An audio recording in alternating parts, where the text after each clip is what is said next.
Hi everyone, welcome to Tech Down Over, TDO. We are here with Geoff Blanchard coming to us from the land down under. He's in Melbourne. I'm Rick Zanotti. I'm up over here, not too far from Los Angeles.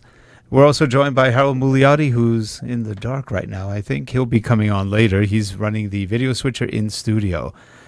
So here we go.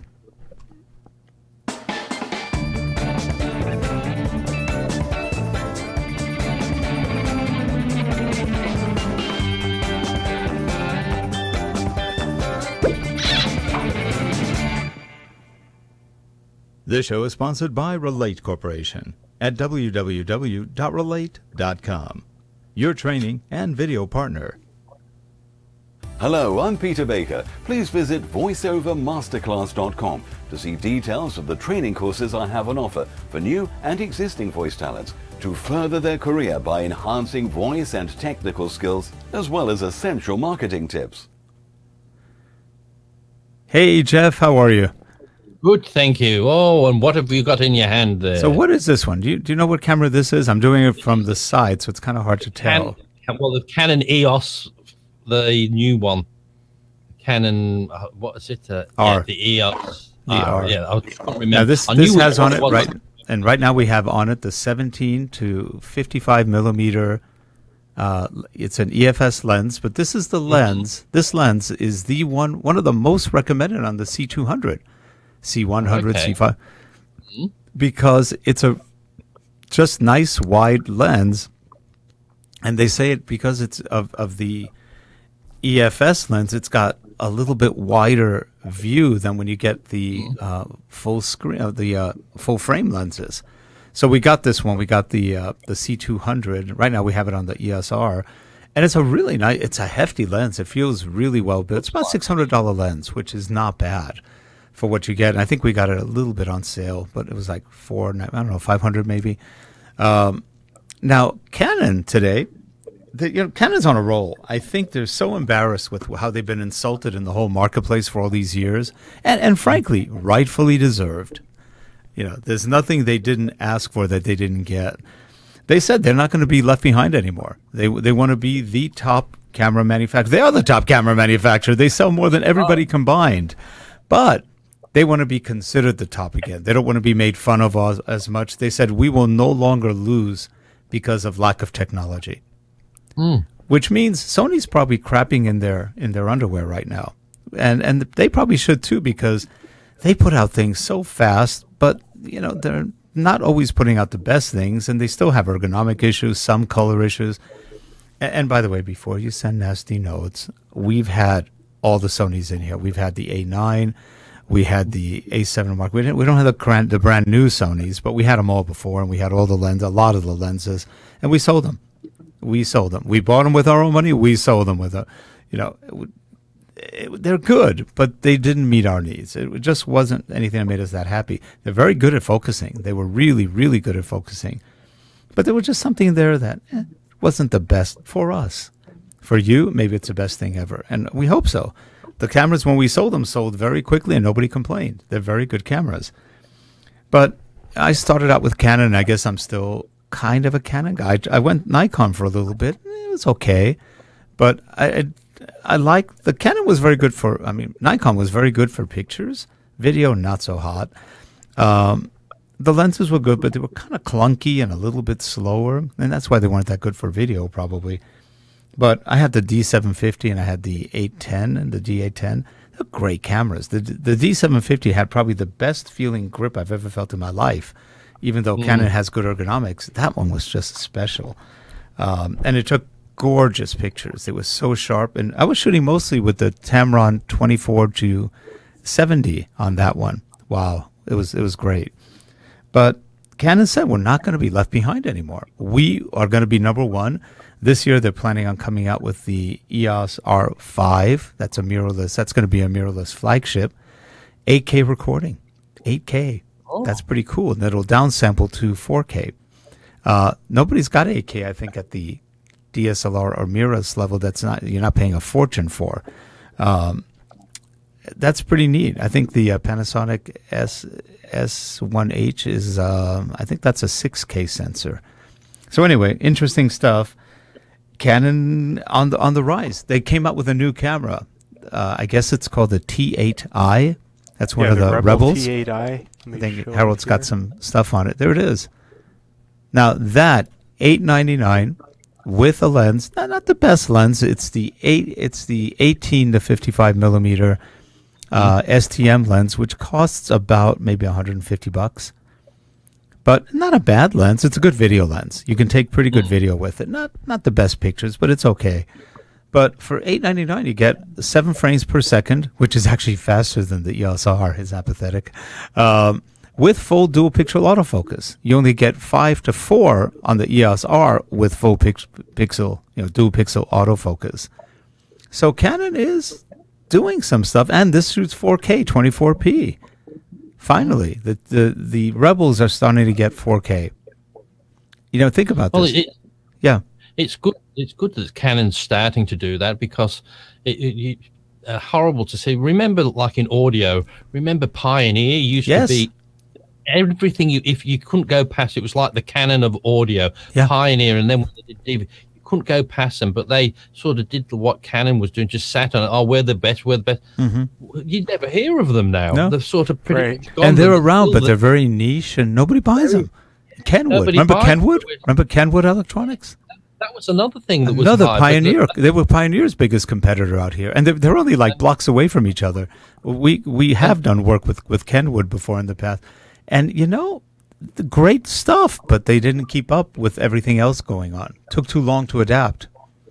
And that's where it's good to hear Canons will sort of realize that, because everybody looks, they could, because if they bring out a nice new one, people will flock to them, and if they do the right thing, they're just going to kill everybody else. Like you said, Sony are doing very well at the moment, but if Canon just pick their game up a little and do what people are saying, the people just say, oh, is it a choice between Sony or Canon? Well, I know Canon's proven. I'll get the Canon if everybody's saying good things. You bring that up. The choice between proven professionals. If you talk to professionals, there are exceptions. Like you talk to Doug Jensen, he loves his Sonys for filming, but he has a Canon for photos. Interestingly enough, he has a 5D Mark IV.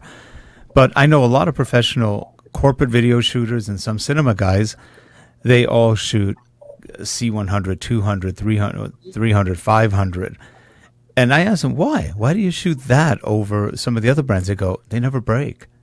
And if they fall, they don't break. They said these things are solid. He goes, you drop a Sony FS5 or 8 or whatever, and they go, they might break on you.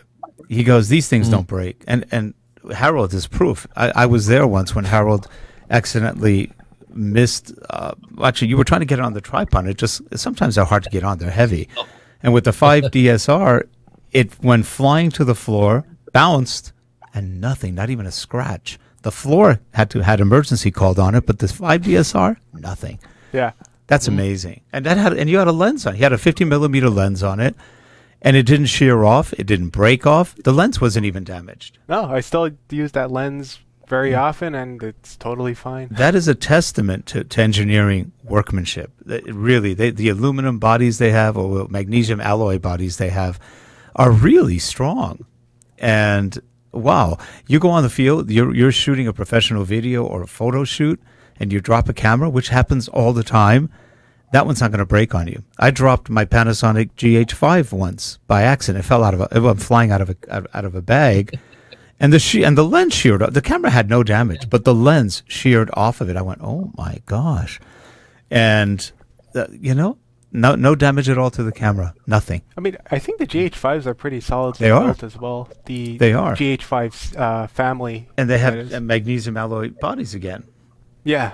So that's where when you look at the Panasonic range, that's what I thought when you sort of like the FZ 2500 and the 1000 I had, similar sort of cameras, but when you go from that to the GH5, you see the complete difference, because it's like a bit of plastic on the FZ 1000 and the GH5. Oh goodness, it looks the same body, but it's so solid in that. Right, but, and the GH5, and you've had this, you know this, because you had them.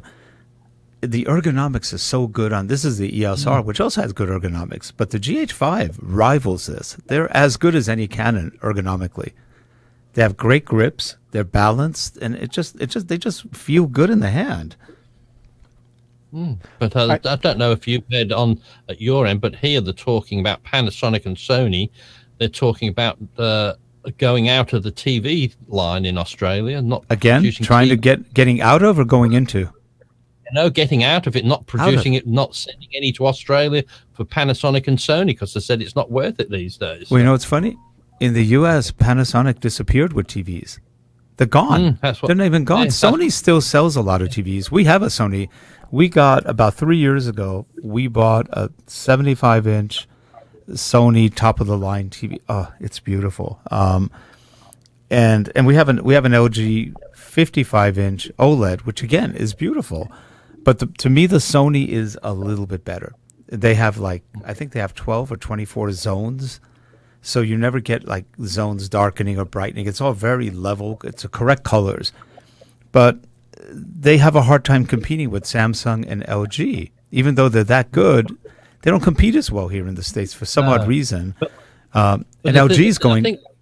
By the way, Geoff, the LG now, the 65 inches, are now down to almost what the 55 inches were. So I went, wow, finally. Yeah, so they're getting... LG wants to compete. They want to win. See, the thing is, though, it's like with all technology these days, is like when back in the 80s, you'd buy a Sony or Panasonic TV that was dearer than the rest because you knew it would last you 20 years. And same thing with cameras and all that. But we're not interested these days in 20 years. We're fed up with our 65-inch TV in 5 years. No matter if it's still going, we want the 255-inch TV that's come out. I know. And so very few TVs go until they break down. It's usually, oh, there's another one. Can we get rid of this one? Yep. Same thing with cameras. Yeah, we used to buy a camera, my father would have bought a camera that would last him, it probably had it for 50 years or something. Yeah, you buy a nice camera and that's it. You don't go and buy another one. Yeah, and the only thing that changed was film. You had better film. Yeah. But now we've said, and they do that to us, do the nice, they get us believing that you cannot possibly take a picture with that. You need to have the new sliding control or the new, the 8K. You just can't possibly live without it, and we do get fooled. We do get conned, and we just can't live without it. But we do it, willingly. But Harold, you're a little younger than we are. Yeah, a lot younger actually. But a little. Harold, what did you start taking pictures with? Let's see. The first camera I started taking pictures with, it was a Canon camera, but it was like one of the lower end Canon digital cameras, like a Sure Shot, something like that. Which one it was? Was it a Canon Sure Shot? Well, I had a Canon Power Shot for a long time, but that wasn't actually the first one I used. I don't even remember which one the first one I used. I don't either. On the one I had, it was the same thing. But that, Rick, you can tell that's just showing how young Harold is. No, it was his first camera was a digital camera. Yes. That's true. I'd never heard of the word digital when I. That's right. There was no. You didn't even call them analog. There was no digital. So what's that word digital? You never heard of it. Of course. I mean, never in the conversation. Yeah. Didn't we have 10 digitals? That was it. At the time, then we did have we had a digital camera and we had a film camera, and the film camera was actually better. But I think I played around more with the digital camera just because it was. I think about that time, the only thing digital I knew was the clock on the wall that had just numbers. Yep. The digital clock. That was about the only That's thing. because we all wanted to look like NASA back in those days. Look, we've got a digital clock. It's red. What do you think? And it looked cool.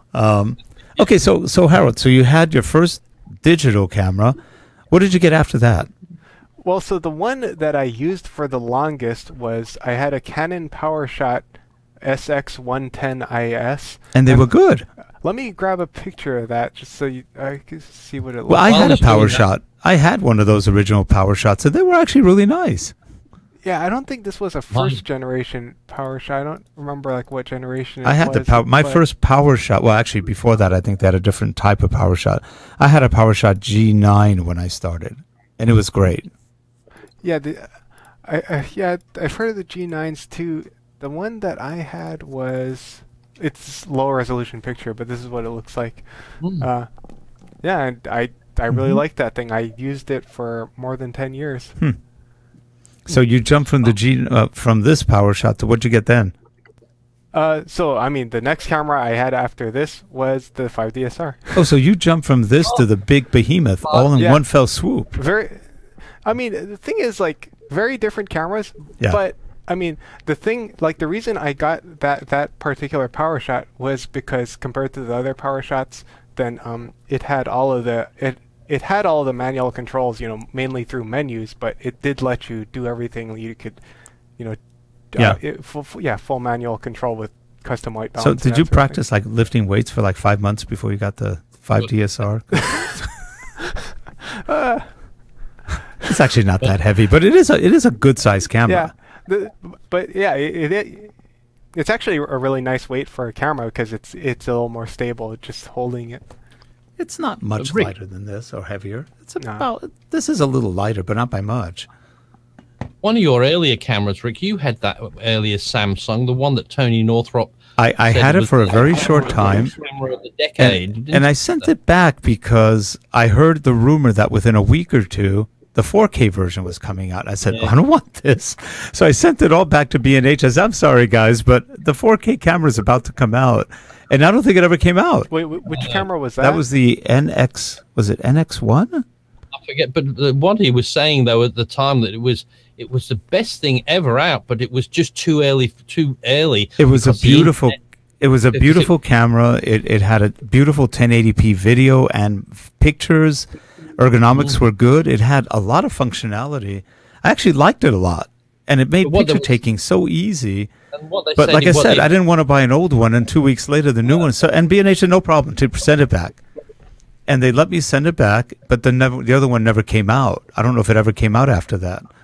And then they said the thing is with that camera, though, that was like today's smartphone with everything in your smartphone, but in a camera that people would kill for now, and they don't have anything like that. Whereas if you could have a camera where you took a picture and it automatically went to your Facebook profile, that did things like that. I know, it did. Way ahead of its time. And it was kind of odd because it wasn't black. At least the one I had, it was like a beige. It was a very pretty color. It looked nice, but it didn't have that pro look.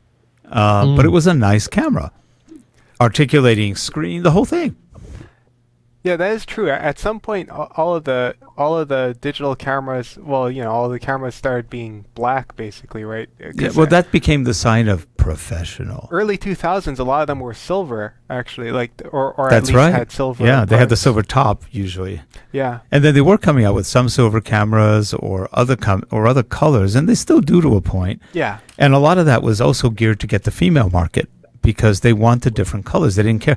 Now that changed too, because a lot of females want the black professional color too. They like, everybody wants what everyone has. That's just marketing. And so if everybody has the black camera like this and people go, ooh, the pattern recognition is this is a professional looking camera.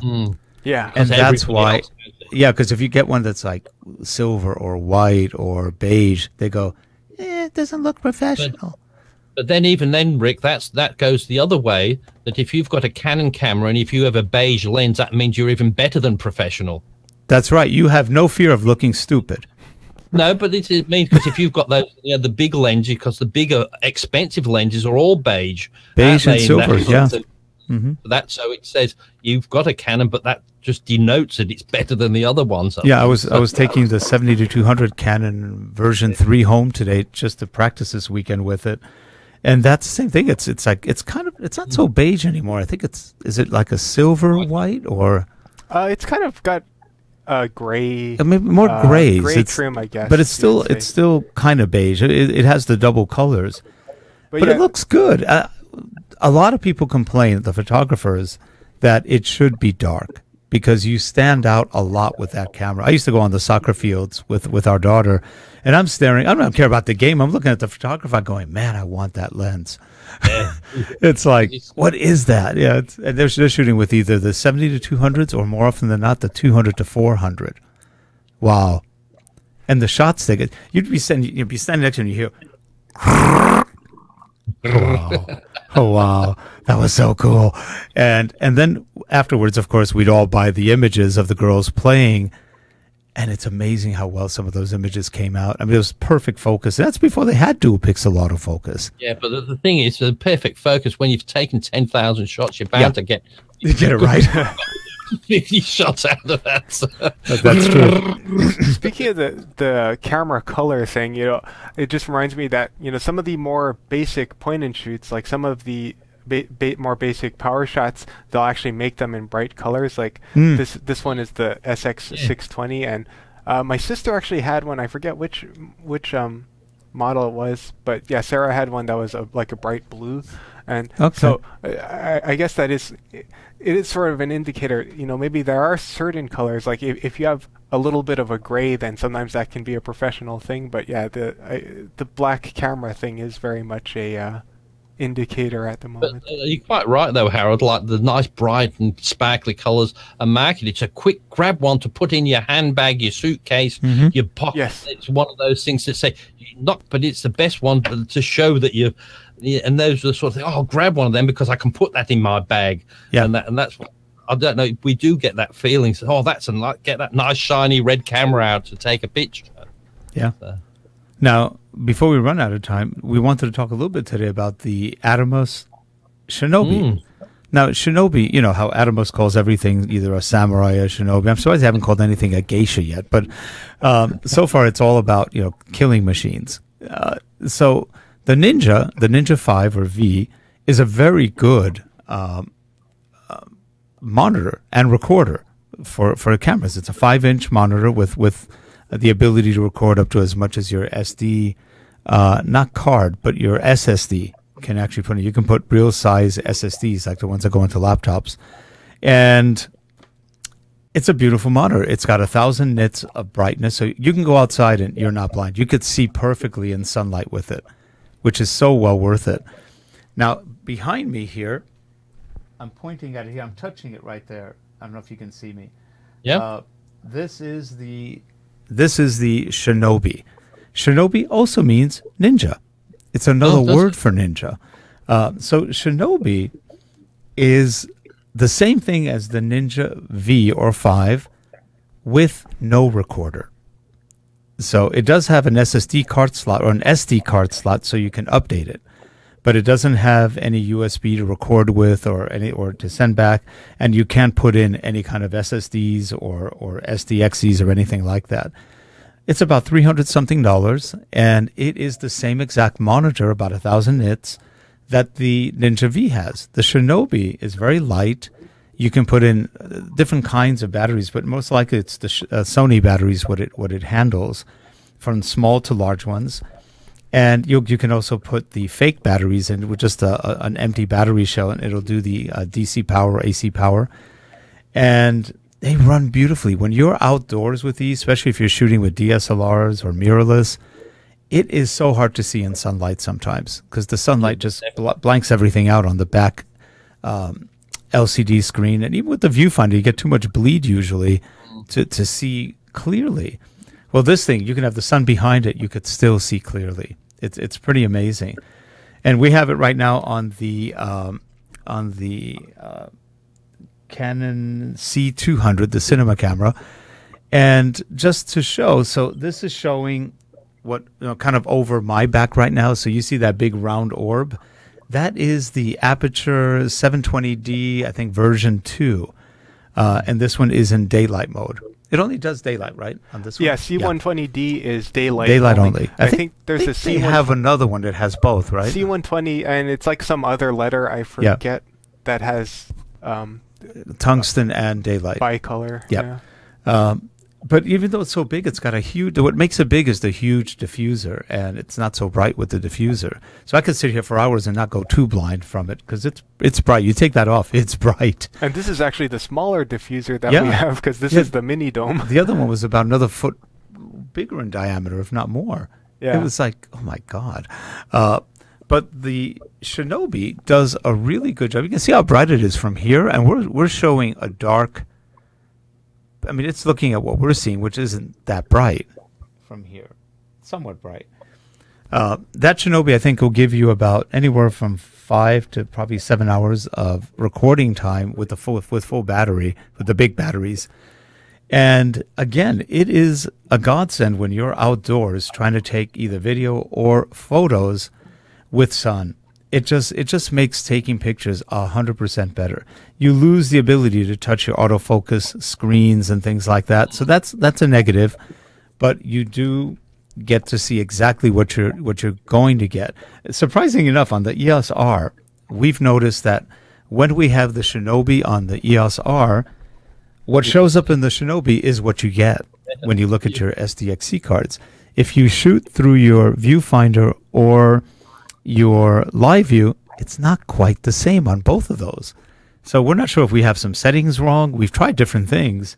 We've never gotten it to match, but with the HDMI output, which can also do, I think, the Shinobi does full 4K video. It's only a 1080p monitor, but it does full 4K. You can go up with a 4K to just bring it down in size.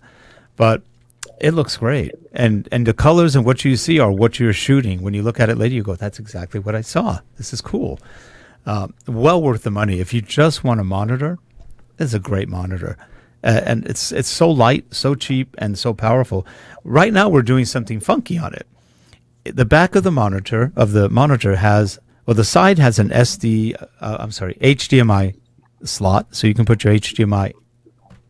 Yeah, so it's an HDMI in on the side. In. And on the back, you've got an SDI in and an SDI out. So you can be looking at what the camera is seeing on the Shinobi while it's also passing to either another monitor, or in this case, we're just passing it to the capture card on our computer here. So this shot is actually coming from the SDI out of the Shinobi. Right. And what's coming in is what the C200 is seeing from the lens. So it gives you the power. So you could get a splitter if you want to go to multiple sources. You could go to, like what we're doing, a video capture card. We have the Magewell SDI Pro card with 4 SDI inputs. Or you could go to a TV or some other kind of device by splitting it out. So you can have a lot of power with these little monitors without having to lose, a lot of dollars. A lot of power, less dollars. Not bad. It's a really good capture. This one isn't a capture. This is just a monitor, but it's a really good monitor. Yeah, but I mean, a lot of people recommend it because you get a longer battery life because it doesn't have to drive the SSD in addition to the monitor itself. Yeah, it's pretty darn good. And like you said, for that amount of money, it's not too, because as you said, just standard, the monitors are roughly around that price anyway. But for a good quality one that you like, that's not too bad. Well, and it works, by the way, beautifully on the GH5. It works beautifully. I've tried it on the Canon, on the GH5, the G9. It just looks great. Yeah, since it's got both SDI and HDMI. It does both. Now, did we try doing HDMI and out? I don't know if it'll do that yet. We're not sure. We haven't tried that yet. It doesn't have HDMI out on that one. No, but can you do HDMI in and SDI out? We haven't tried that. We haven't tried that yet, so it may be able to do that. Maybe for the next show, we'll see if we can do that, because that gives you even more power. Just do an HDMI quickie from the camera to that, and if you do have SDI, you can just go out of it to some other device.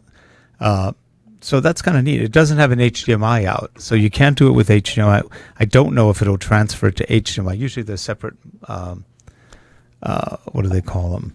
Terminals. I mean, when you set up the monitor, you have to switch between either HDMI or SDI input. Yeah, so it probably doesn't. I'm not sure if that affects the output. We'll do a test, but maybe not. Maybe not. Logically, it would probably say no. But if you need HDMI out, I think they have a version that's HDMI out as well. I'm not sure. Oh, interesting. Okay.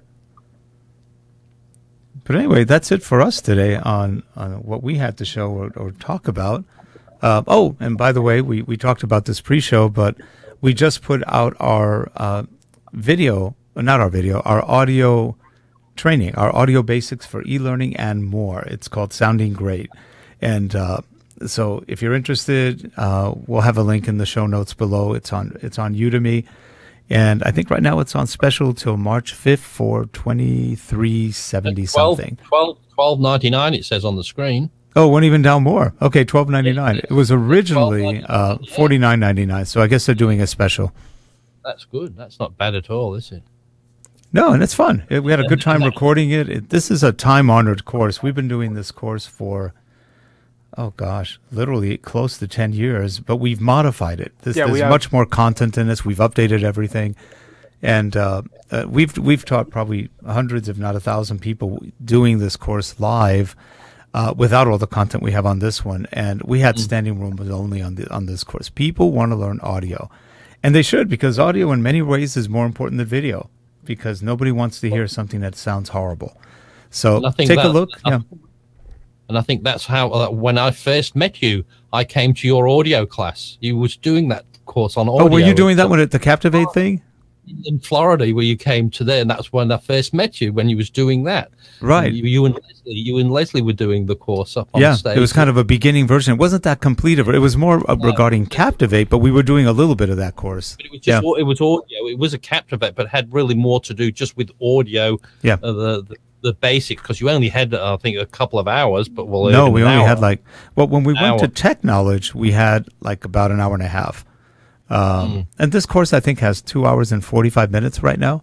So, and Harold here, he did a lot of the videos for the simulations. He shows how to use Audition stuff. So he was a key part of getting this together and having fun with us. So it was good. I think hopefully people will enjoy the course and learn from it. And you just got to put up with all the screenshots. This screenshot produced by Harold Murliardi. Yeah. And this online version, it does include Captivate and Storyline, and I think we also a little bit of PowerPoint. iSpring, maybe PowerPoint. Yep. So we talked about how you could do different things with them, and a lot of talk on microphones, on preamplifiers, on things you need to get it right, because a lot of people think it's easy, and then they go, "What do I do?" I get this all the time. People send me notes. How come I don't sound as good as you do on the mics? What kind of mic do you have? I don't know. It's this $28, Belkin. I go, well, that's number one. You have a cheap mic. You can maybe sound good on some mics, but they don't sound as good as something like this. Then to sit in an office with wooden floors and glass room, and it sounds like you're in the bathroom all the time. And it's like, why hello. And they just wonder why.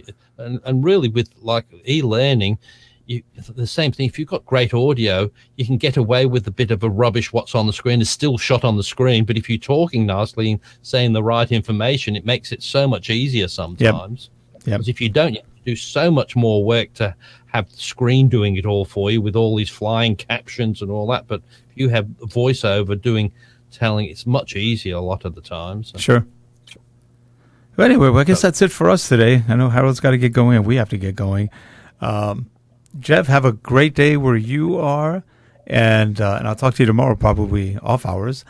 And for all you folks watching, have a wonderful weekend. Enjoy the weekend. Right now, I won't tell you what we're in California. We have very nice weather, so it's been good. Can't complain too much. And Harold, same to you. Have a great weekend, and we'll see you guys all next week on Tech Town Over. Bye-bye. Bye. Bye, everyone.